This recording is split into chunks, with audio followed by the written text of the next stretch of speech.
You're mine. All of you. Inside and out. Every last inch. That night, I was working late burning the midnight oil. The office was empty except for the two of us.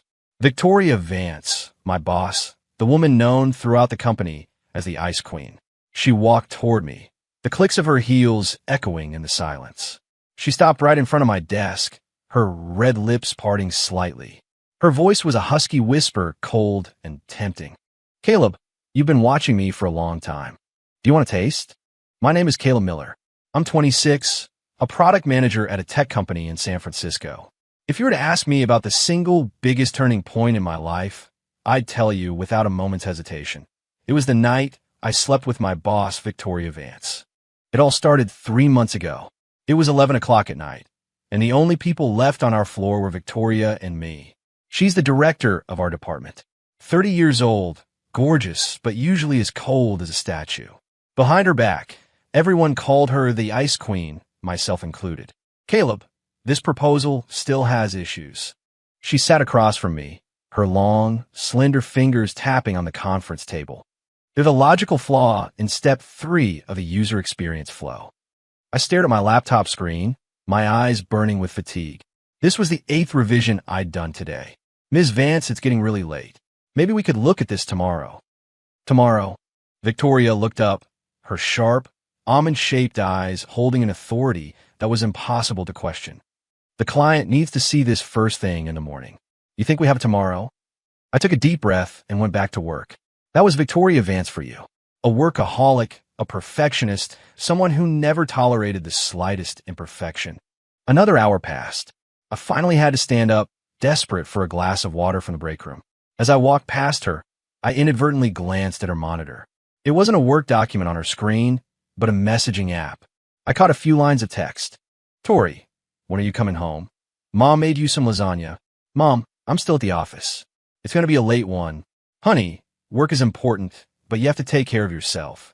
You're 30 now. It's time to start thinking about your personal life."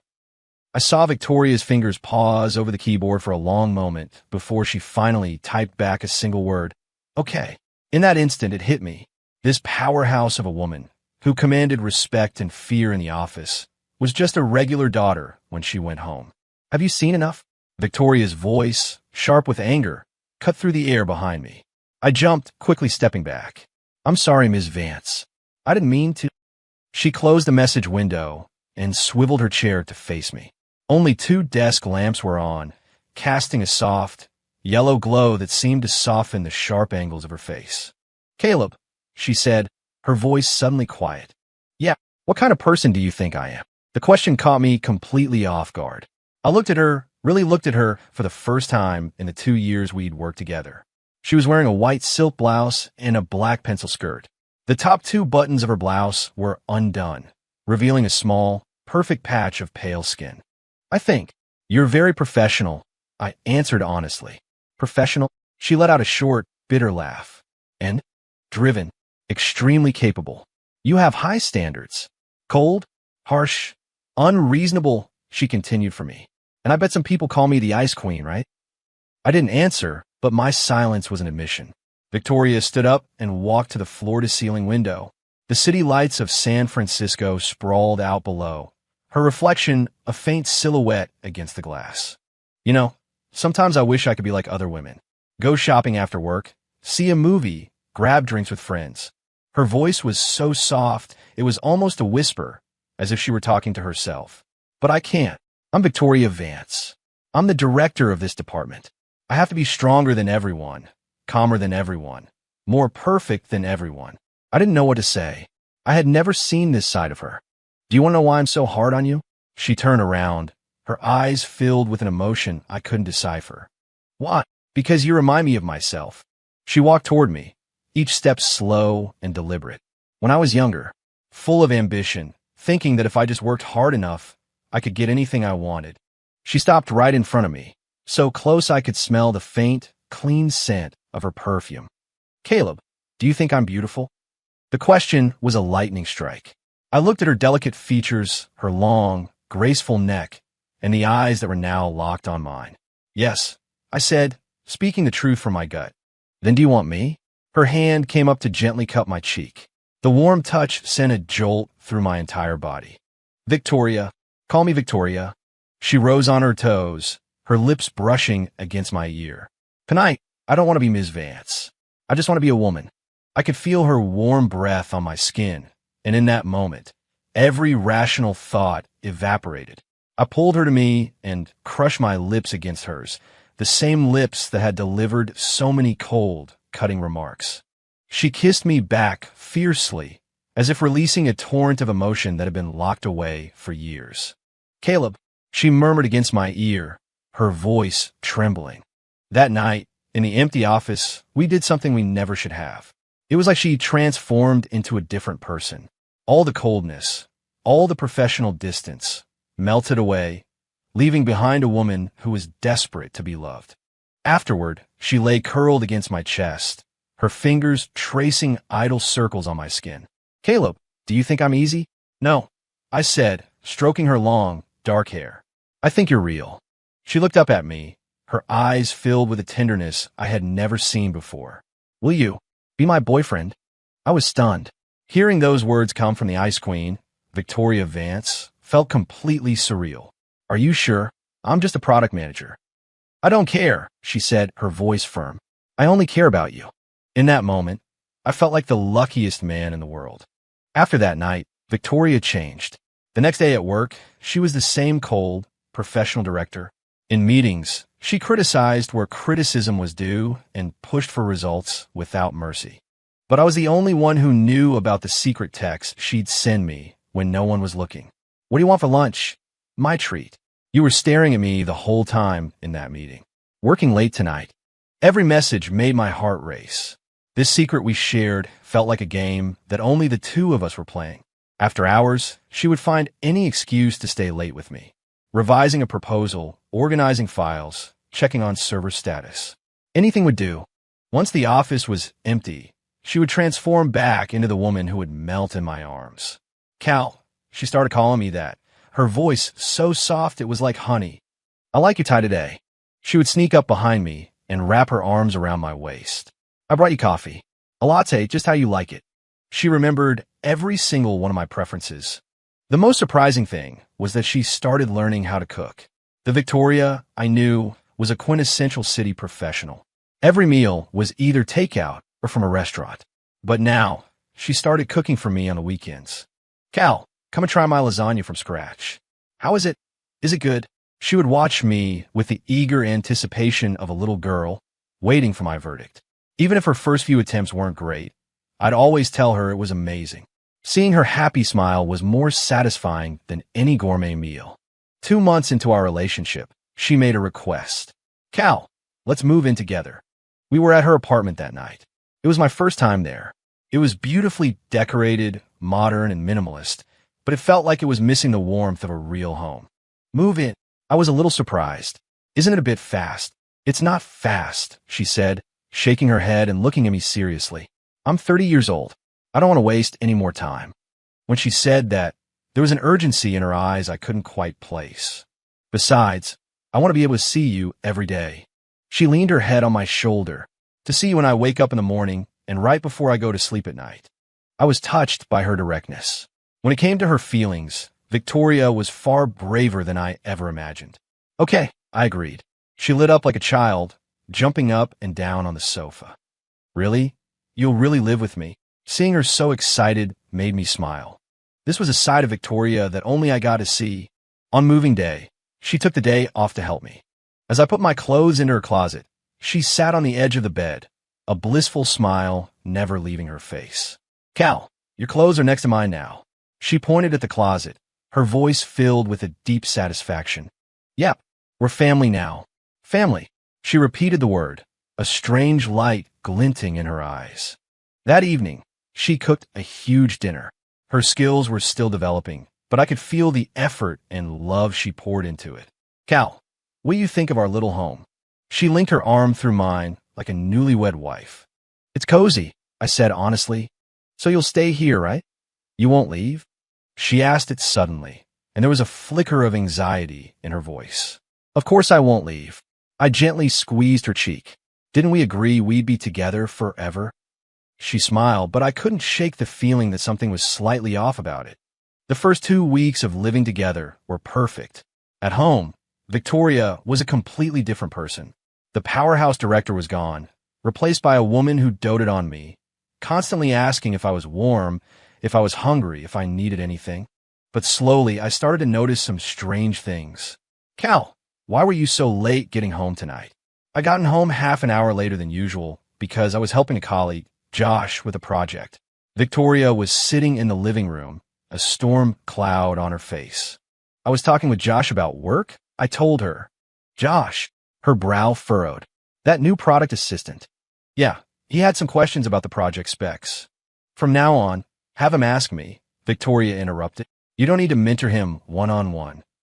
I felt her reaction was a bit extreme. Josh was the new guy on my team. It was perfectly normal for him to come to me with questions. Victoria, don't you think you're overreacting? I'm not overreacting. She stood up and walked over to me. I just think your time should be spent on me. Her hand stroked my face, but her eyes held an emotion that made me uneasy. You're my boyfriend. You should be spending more time with me, shouldn't you? I nodded, telling myself she was probably just stressed from work. But things like that started happening more and more often. Cal, why did you add Sarah from marketing on Slack? Cal, why were you laughing so much when you were talking to Mike? Cal, the way you looked at that female colleague was wrong. At first, I would try to explain, but I soon realized that no explanation ever satisfied her.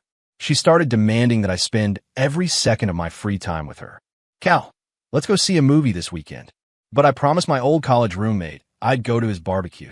Cancel it. Her tone was non-negotiable. Isn't the time we spend together more important? I looked at her, her beautiful face tight with displeasure. Victoria, we need to give each other some space. Space. Her voice shot up an octave. What kind of space do you need? Space to be with other women. That's not what I meant. Then what did you mean? She stepped closer, a dangerous glint in her eye. Caleb, are you getting tired of me? Her reaction shocked me. Was this the same rational, level-headed Victoria I knew? I'm not tired of you. I tried to soothe her. I just think that even people in a relationship need their own social circles. I don't need a social circle, she cut me off. I just need you. She threw her arms around me, holding on so tightly I could barely breathe. Cal, you promised you'd always be with me, she whispered in my ear. You can't go back on your word. That night, I canceled on my roommate. Seeing Victoria's satisfied smile, I felt a complicated knot tighten in my stomach. Things came to a head a month later. That afternoon, my former colleague Lisa came to the office to discuss a potential partnership. She was a cheerful, outgoing person, and we'd worked well together in the past. We were friends. Caleb, long time no see. Lisa beamed when she saw me, walking over enthusiastically. Lisa, what are you doing here? My company is looking to partner on a project. Thought I'd pitch it to you guys, she said with a grin. Plus, it's a good excuse to catch up. We talked in a conference room for over an hour, mostly about business, but we also chatted about old colleagues. Lisa was very expressive, often using her hands when she talked, and she occasionally tapped my arm for emphasis, something that had always been normal between us. After the meeting, I walked Lisa to the elevator. We should get the old gang together for dinner sometime, Lisa suggested. Definitely. I'll hit you up. The elevator doors closed. I turned to walk back to my desk and saw Victoria standing a short distance away, her face as dark as a thundercloud. Victoria? She didn't answer, just spun around and stalked back to her office. After work, I knocked on her door. Come in. She was sitting in her chair, her back to me, staring out the window. Victoria, what's wrong? Caleb. She turned, her eyes colder than I had ever seen them. Who was that woman? I knew she meant Lisa, a former colleague. She was here to talk about a partnership. Is that all? That's all. She stood up and walked toward me. Then why did she have to touch you? What? During your meeting, she touched your arm 3 times, Victoria said, her voice eerily calm, but I could hear the danger simmering beneath it. And you smiled 17 times while you were talking to her. I stared at her in shock. Had she been watching us the whole time? Victoria, were you spying on me? I was just concerned about you. Her hand rose to my face, her touch gentle, but her gaze was glacial. As your girlfriend, I have a right to know what you're doing with other women. We were just talking about work. Does work require that much physical contact? Her hand slid from my cheek down to my neck. Cal, have you forgotten that you belong to me? Her fingers traced the line of my collarbone. It was a gentle caress, but it felt like a threat.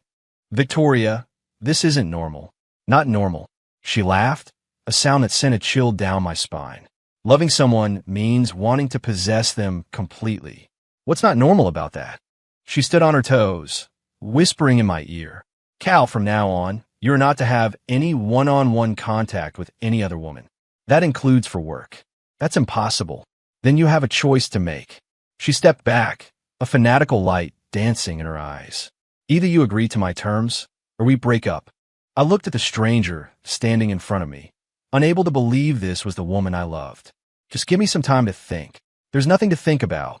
She walked back to her desk and picked up her purse. Tell me your choice. Now. I was silent for a long, agonizing moment. I agree. Hearing my answer, the smile returned to her face as if nothing had happened. I knew you loved me most, she said, walking over to hug me. Come on, let's go home. That night, she cooked a feast of all my favorite foods, as if celebrating a holiday. But I couldn't feel happy at all.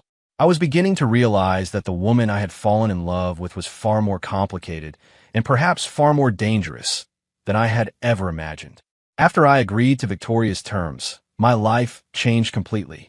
She began to care for me with an even more suffocating intensity. Every morning before work, she would inspect my outfit to make sure I wasn't dressed too nicely. Cal, that shirt is too flattering. Change it. Why? It'll attract attention from other women, she'd say, as if it were the most obvious thing in the world. We're the gray one. It's more low-key. Defeated, I'd change my shirt. During my lunch break, she would find excuses to summon me to her office. Cal, come help me organize these files. Cal, I need you to double-check these numbers. In reality, she just wanted me by her side to make sure I wasn't interacting with anyone else. The second the clock hit 5, she would appear at my desk. Cal, let's go home together. If I told her I had more work to do, she would sit in the chair next to me and wait, claiming she was keeping me company. The worst part was her invasion of my privacy. She started demanding to see my phone. Cal, let me see your phone. Why? I want to see who you've been talking to today. She would meticulously scan my texts and call logs. If she found any conversation with a female colleague that wasn't strictly business, she'd demand I delete their contact information. This new designer, Sarah, why are you asking if her cold is better? I was just being polite. Delete her number. Victoria, this is going too far. Too far. She'd snap, looking up at me with a terrifyingly obsessive glint in her eyes. Being concerned about another woman is what's too far. Your concern belongs to me, and me alone. I felt like I was suffocating. This feeling of being completely controlled brought one phrase to mind: toxic possessiveness. But the most terrifying moment was yet to come. It was a Friday, and our department was having a team dinner. Victoria hadn't planned on going, but when she heard female colleagues from other departments would be there, she changed her mind. I'll go too, she announced. At the restaurant, she sat right next to me. On the surface, she was laughing and chatting with everyone, but I could feel her eyes on me, monitoring my every interaction. As the night wore on and the drinks flowed, the atmosphere became more relaxed. Amy from marketing, who happened to have gone to the same college as me, started reminiscing about our university days. Caleb, do you remember the mystery meatloaf in the dining hall? It was so bad. Amy laughed. Oh God, I remember. I chuckled. We called it the brick. Ha, yes. And what about those weirdly gray mashed potatoes? We were having a great time, completely oblivious to Victoria's darkening expression. Suddenly, she stood up. Excuse me, I'm not feeling well. I'm going to head home. Without another word, she grabbed her purse and walked out. I quickly followed her. Victoria, wait. She was standing just outside the restaurant entrance, her back to me. Victoria, what's wrong? She turned around, and I saw tears glistening in her eyes. You were having fun, weren't you, Caleb? What? Talking to that girl, Amy. You were having a great time, weren't you? Her voice trembled. You were smiling so brightly, brighter than you ever smile when you're with me. I finally understood the gravity of the situation. Victoria, we were just talking. It was nothing. Nothing, she scoffed. Do you have any idea how much it hurt to sit there and watch you two? She started to cry, tears streaming down her face. Watching you talk to another woman, watching you smile at her, watching you share memories with her. My heart felt like it was being shredded. I tried to step forward to comfort her, but she backed away. Caleb, do you still love me? Of course I do. Then why would you put me through so much pain? She cried, her hands clenched into fists. Why can't you just look at me? I didn't know how to answer. In her world, love was absolute possession, with no room for anyone else. Victoria, let's just go home and talk about this, okay? She nodded, but she was silent the entire ride home. When we got back to the apartment, she went straight into the bedroom. I followed her in and found her sitting on the edge of the bed, holding a small utility knife. Victoria, I panicked. What are you doing? Caleb, she said, looking up at me, her eyes filled with a desperate, terrifying madness. If you can't love only me, then I'd rather die. Are you crazy? Put the knife down. I'm not crazy, she said, shaking her head. I just love you too much. She pressed the blade against her wrist. Cal, promise me. Promise me you'll only look at me from now on. You'll only smile at me, and you'll only care about me. Promise me, okay? I looked at her, my heart a tangled mess of fear, pity, and a strange, twisted love. This woman was willing to do anything for me, even in her own life. But her love had become a sickness. I promise, I conceded. Hearing my words, she dropped the knife and collapsed into my arms, sobbing hysterically. Cal, I love you so much, she wept, her body shaking against mine. I can't lose you. I absolutely can't. We held each other tightly as we fell asleep that night. But I lay awake for hours, haunted by a single question. Who was the real Victoria Vance that I had fallen in love with? After that incident, Victoria became even more possessive. She started demanding that I share my location with her at all times. Cal, are you at the office yet? Send me your location. Cal, what are you doing right now? Send me a picture. Cal, who's in the meeting with you? Send me a picture of the conference room. My phone buzzed constantly with her messages. If I didn't reply within 10 minutes, she would call. Cal, why didn't you answer my text? I was in a meeting. You reply to my texts, even if you were in a meeting, she'd say, her tone leaving no room for argument. I need to know what you're doing. My colleagues started to notice something was off. Caleb, you're always on your phone these days, Josh commented. It's nothing, I said, awkwardly putting my phone away. 2 minutes later, it buzzed again. Caleb, who was it you were just talking to? Victoria's message made my head ache. I glanced across the open-plan office and saw her watching me from inside her glass-walled office. Our eyes met. She gave me a small, gentle smile, but all I felt was a chilling dread. At lunchtime, she would appear at my desk like clockwork. Cal, let's go get lunch. I was thinking of going with Josh and the guys. I already made a reservation, she'd say, linking her arm through mine. Just the two of us. At the restaurant, she would sit across from me, her eyes never leaving my face. How was your morning, Cal? It was fine. Did any female colleagues try to talk to you? The question made my stomach turn. Victoria, can you please stop asking me things like that? I'm just concerned about you, she'd say, reaching across the table to take my hand. I love you, so I want to know everything about you. Her hand was warm, but it felt like a shackle.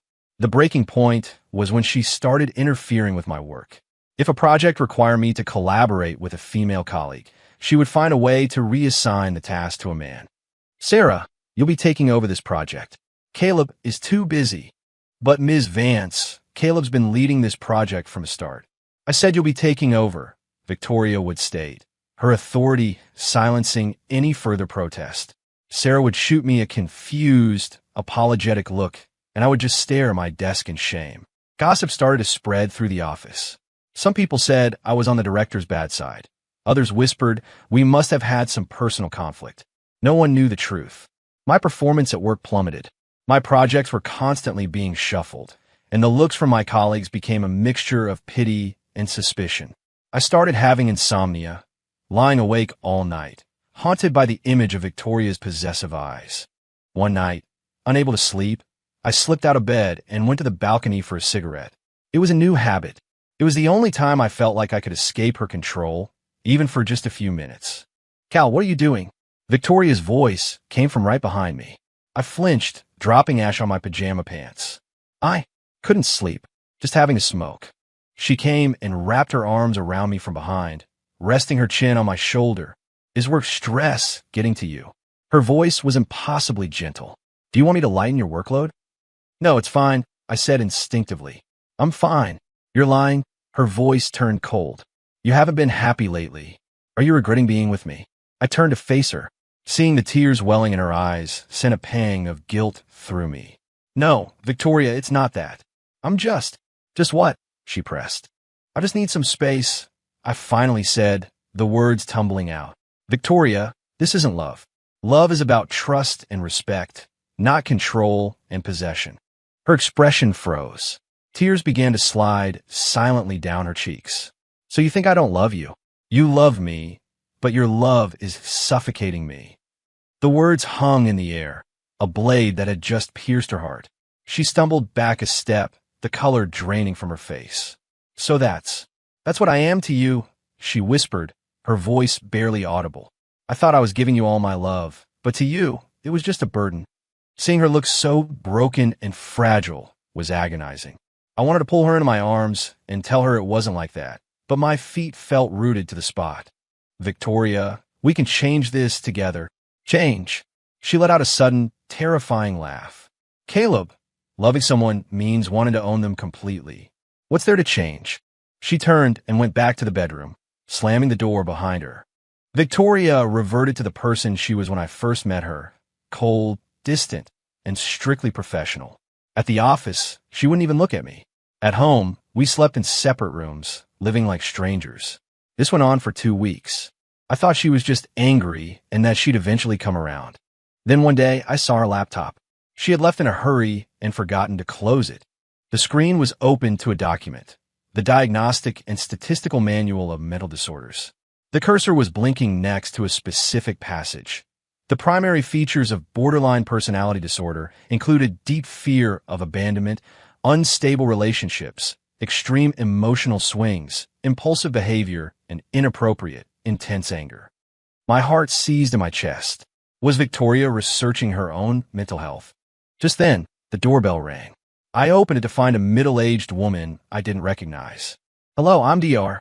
Evans, Victoria Vance's therapist, she said, handing me a business card.